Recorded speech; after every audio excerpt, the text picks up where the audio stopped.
माळशेज घाटातील काळ वॉटरफॉलचा एक थरारक दृश्य। माळशेज घाटातील काळू वॉटरफॉल हा अवघ्या महाराष्ट्रात फेमस होतोय। या वॉटरफॉलला राज्याच्या बाहेरचे सुद्धा पर्यटक खूप मोठ्या प्रमाणात येतात, परंतु काल एक दुर्घटना होता वाचली। काळू वॉटरफॉल हा 3 ते 4 टप्प्यात खाली येताना दिसतो। यामध्ये वरच्या पॉइंटला पर्यटक या बाजूने त्या बाजूला जाताना अचानक पाय घसरला व तो अडकून राहिला।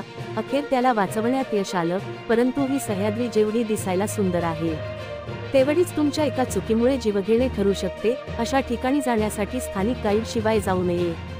किरण कारभार, माळशेज।